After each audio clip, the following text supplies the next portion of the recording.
We're at the time of year where I think people are just like kind of desperate for discourse, if that makes sense. Or everyone is doing what I do, which is taking everything like really sensitively. And so everything feels like an attack. That's it. That's my intro.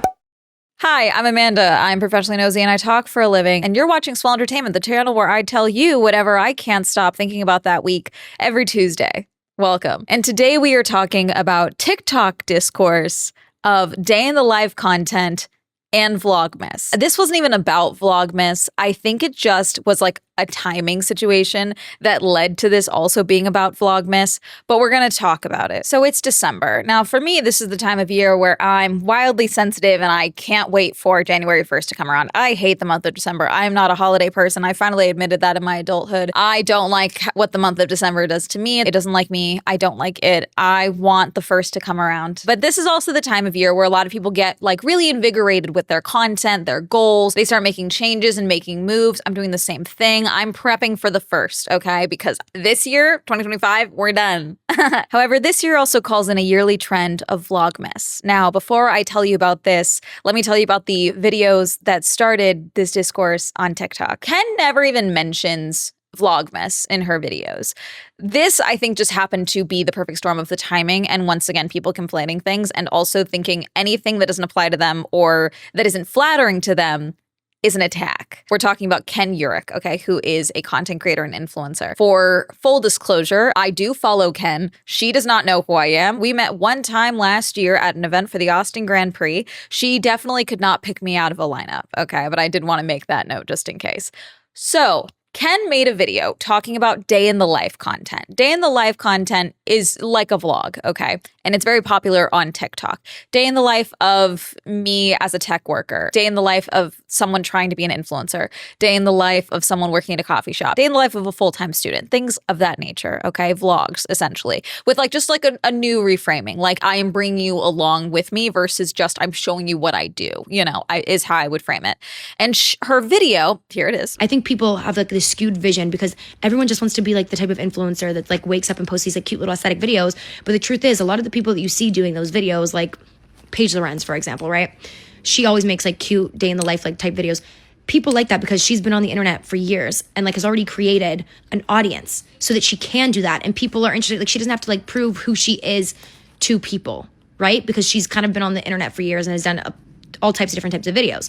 Whereas like someone who's just starting out in content creation thinking like, oh, I'm going to get big by doing this, doesn't really work like that because people want to know the person behind the phone, right? And like they need to be intrigued by you to even want to watch those types of videos. Like I think if it's on your For You page, it's one thing, but to like actively seek it out, I don't think that many people seek out that type of content necessarily. Like it's fun to watch, but I don't feel like people ever fall in love with the creators that only create that type of content and then that are never really speaking to the camera or like showing personality. Ken's video is, you know, her saying, I don't think that's how you build an audience, is making, you know, influencer type day in the life content. Now, this, in my opinion, can be true or not. If you have a cool job, if you have a cool life, 100% people will follow you. There are definitely people that I followed because I thought their apartment was sick as hell and their vlog itself fairly boring, but they have a cool setting. There's a million and one reasons as to why someone might hit follow. But Ken was explaining that that's like a good place to start to grow the audience before you start making the day in the life content, the vlogging content. I'm of two minds on this, I guess you could say, because I do think that for some people that is good advice.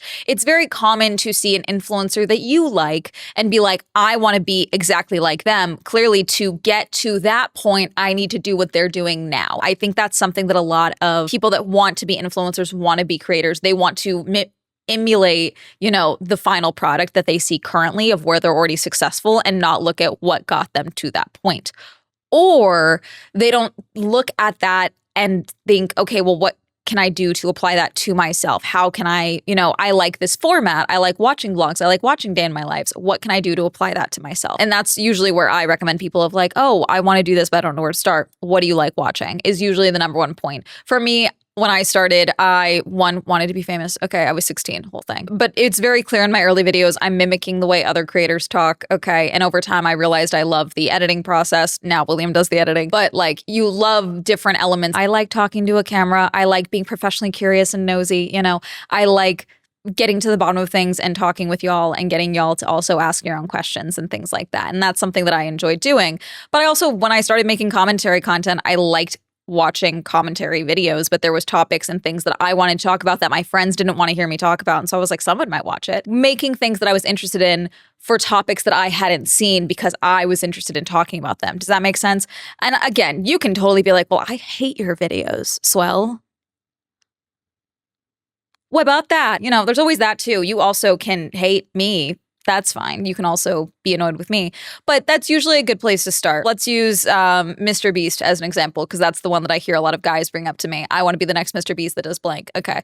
Mr. Beast already exists. So what does he do that you like about his content other than, you know, the views and the money? What about that do you like that you want to apply to your own life for the content that you want to make? Start there. Because usually it's like the lifestyle that people want and not like what the content actually is, if that makes sense. And aspirational content fully does really well on these platforms, especially this time of year. It's either like, how dare you flex on me? Or it's like, this is my goals for 2026. This is going on the vision board. Like, there's one of the other. People are going to be mad at you at some point, regardless of what you do. That's basically what Ken is saying. It's that, like, what about you do you like showing? Why aren't you talking to people? Do you want to build an audience? I don't know about you yet. I don't care about you. Why would I care about your matcha order type of thing? Not exactly what she says, but that's the example I'm giving. I follow Ken, and I don't even think I got Ken's video when all of this was starting. I was getting other people video reacting to Ken, and all of them that I was getting were mentioning Vlogmas, okay? What is Vlogmas? Vlogmas is a yearly content trend posting style. This has been happening for the past decade, if not longer, on YouTube, okay? I remember when I started making videos when I was 16, okay, in 2014, Vlogmas was already a thing back then, okay? Vlogmas was a thing when I was in high school throughout most of it. Vlogmas is a posting style. In the month of December, because we're at the end of Q4, all of the brands that have ad dollars, sometimes they don't want to have a surplus. They want to spend it all and they save it for the holiday months when they have sales and things like that. So a lot of ad companies and brands put a lot of money into advertisement. Therefore, the AdSense for Google AdSense here on YouTube can be much, much higher. So Vlogmas is the concept. This was popularized by a lot of the lifestyle girlies, okay? And then beauty YouTubers did it. I think I remember seeing a lot of like tech guys getting into it because, like, honestly, if you do beauty review content, you can do tech review content. There's a different skill set, but like the fundamentals are still the same. It's like daily vlogs, okay? Daily posting. It doesn't have to be vlogs. And I think that's the thing that a lot of people are forgetting about, like the OG Vlogmas like craze. The amount of times that it would be like a 8-minute video that was like, we're making gingerbread cookies, and that was the entire video. Or we're gonna go to Sephora and go shopping so that I can show you what I'm putting in stocking stuffers for my friends. You know, like things like that, that was Vlogmas titled, but wasn't necessarily a vlog. But the point of Vlogmas was to maximize posting so you could maximize ad dollars so that you'd finish the year very strong. And then oftentimes for a lot of creators, January and February are lower income-wise, not just because ad dollars are down because now we're Q1. Okay, everyone's re-establishing their budget. Ad rates do go down in January and February, but also, a lot of people, especially in January, they make the New Year's resolution to spend more time offline. So for me, when my audience, which is a lot of adults and college students and working family people and things like that, my views go down pretty consistently in January and February. Okay. And that's very common for a lot of creators. Same with around school time and things like that. But for me, it's almost very consistently January and February. What it used to be is that a lot of creators would take January off because they were anticipating this dip. So they'd be like, well, let me max out December and then I'll just kind of take it super easy and give myself a 1-month vacation for January, and then I'll come back to posting in February once rates are a little more even out. Some of you may be like, I have heard of Vlogmas, but why? Last year, I tried my own form of Vlogmas called Swellmas, because obviously vlogs don't work for me, where for Swellmas, every weekday, I posted a long-form YouTube video, commentary, product reviews, film reviews, etc. I think it was 18 days it ended up being, up until Christmas. We're obviously not doing that this year. That was really dumb. It wasn't dumb. William helps, obviously. Was it my biggest month income-wise on YouTube ever? Yes. Was it worth the amount of work that we ended up doing? Was it worth it for the up and down views? No. Do I think that it overall harmed my January and February even more so than normal because my algorithm got used to me posting every single weekday instead of just Tuesdays and sometimes Fridays after it had been that schedule since 2020? Yes, absolutely. I do think it did.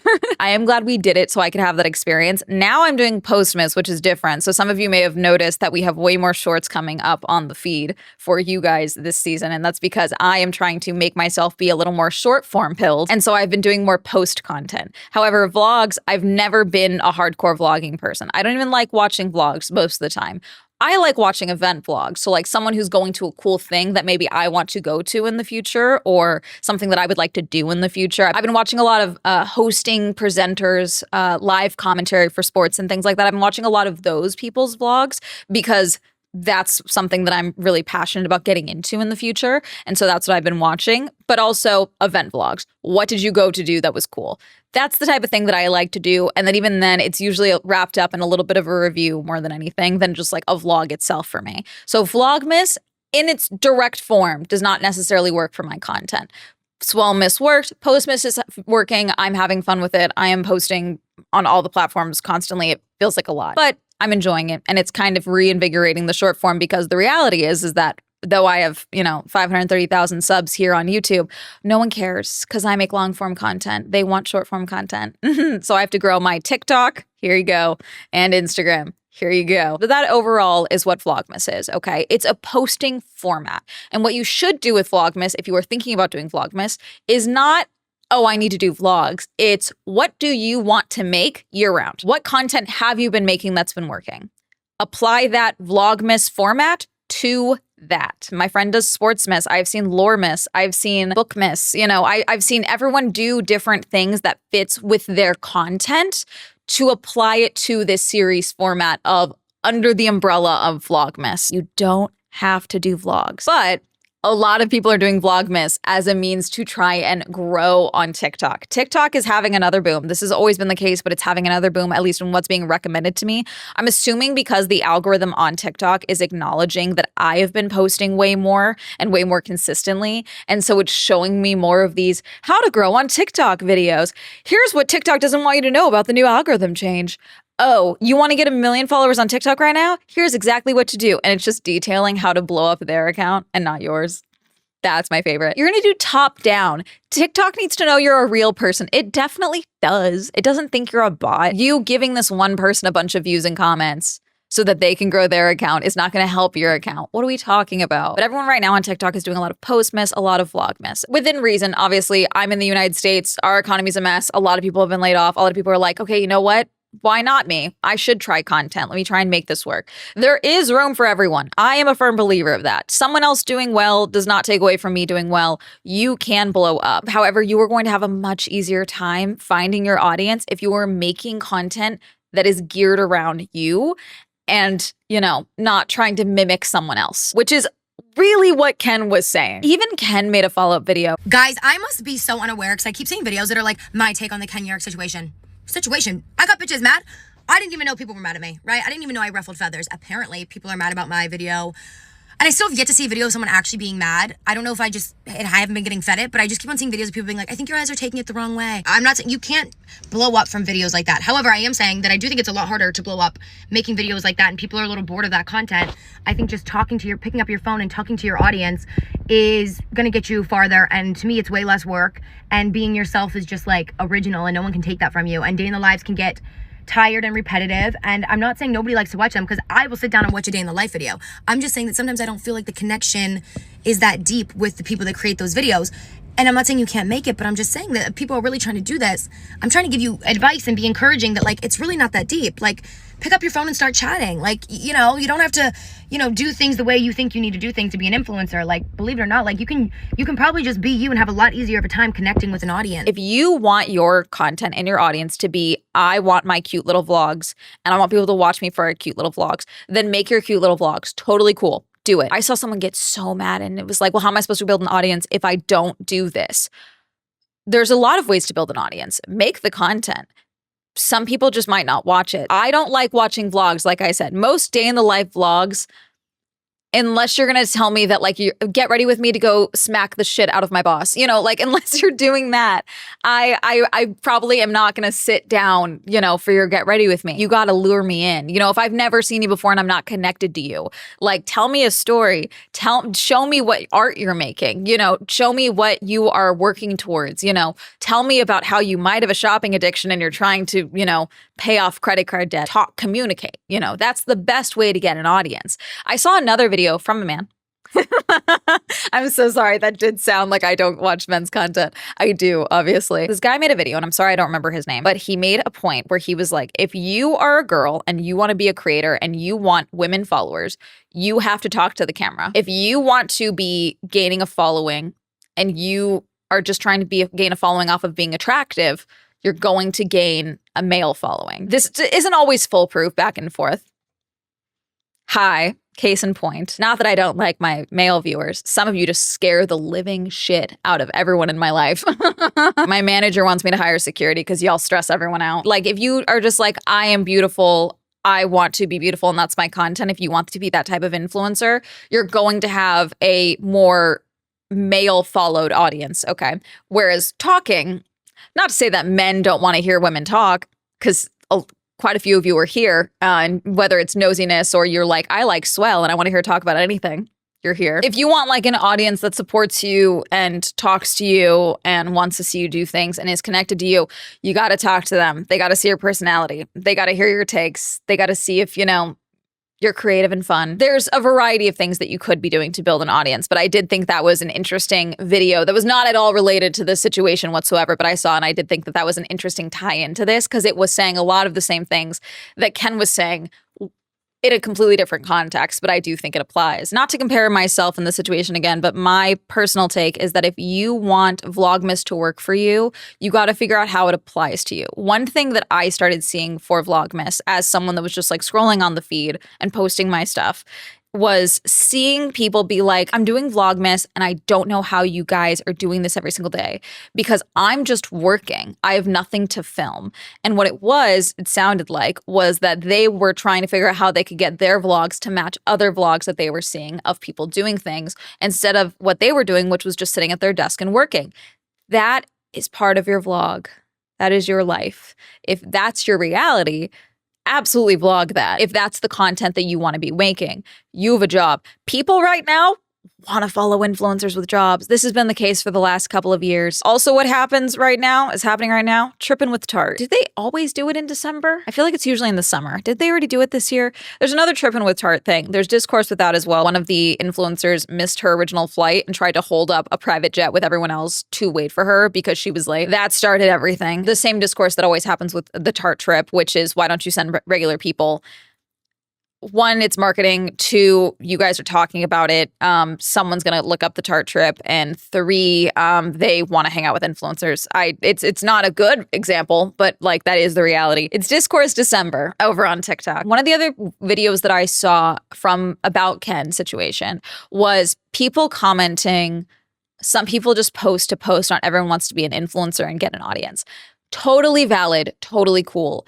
I don't think that's who she was talking about in this instance. And she didn't tag anyone. She mentioned a couple of people that she liked watching. Paige Lorenz, I think, was one of them. But like, she's not like, yeah, I saw this one video and it was so boring. Like, I didn't even just see Ken's video about day in the life. I saw other people saying like, no one wants to watch your vlogs are boring for Vlogmas. And that was other people unrelated to Ken. Again, my whole thing, it's like, I don't like watching vlogs, so I don't like making vlogs. Girly Pop Go is more vlogs because I like watching things like inside the paddock. People ask me to see things inside the paddock. So when I'm in the paddock, I'm filming as much as I can. It's things like that for Girly Pop Go because those are cool experiences that I get to do that not everyone gets access to. That's why I do vlogging for those things.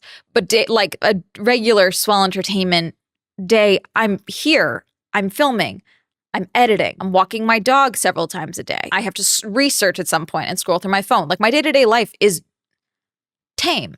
I love it. It's my life. It's great. I've built my life the way that I've built it.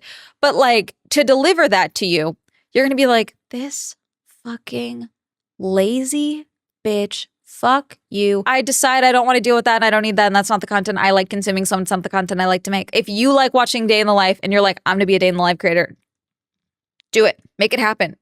Like, I feel like everyone's looking for discourse right now. Everyone's looking for something to be mad at in December. And like, the reality is Ken brought up a good point where she's like, the people talking about my video, those videos are doing better than their day in the life content. So like, you guys were kind of proving her point in the regards of like, people want to hear what you have to say. People want to hear your take on things. People want to hear you talking to them and having a conversation with them and like starting a dialogue or engaging in a dialogue or adding to a dialogue or nuking a dialogue, whatever. But people want to see that.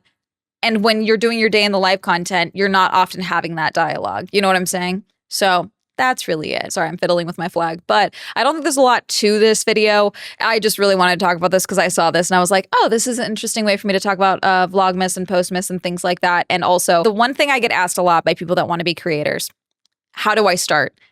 What do you like doing? What do you like watching? How can you apply what you do, what your life is, to the content you like making?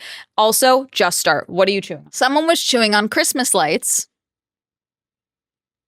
Doggy jail. Anyways, that's my cue to wrap this up. What was your first Vlogmas video? Do you like watching Vlogmas? Are you doing Vlogmas? Are you doing Postmas? Are you doing any form of posting content whatsoever right now? Do you like watching day in the life or vlogs? Do you like making those? What's a piece of content that you would rather be seeing from people or something that like you see someone do in their day in the life or show or the content they make, and you're like, wow, that's amazing, and that makes you follow them? Let me know. Comment down below. Reminder, I stream on Twitch. Reminder that Swell Entertainment is now available on Spotify. Reminder to check out Girly Pop Go if you'd like to see more car and motorsport content. And again, reminder to check out my TikTok and Instagram. Shout out to my channel members. If you'd also like to join channel memberships, you can go ahead and click join down below. If you'd like to follow me on all social media, that'll be all up here. And that's going to be a hell of a day.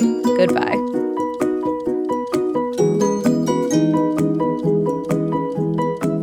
On the 14th day of post, Miss Amanda gave to me her dog chewing on a light treat.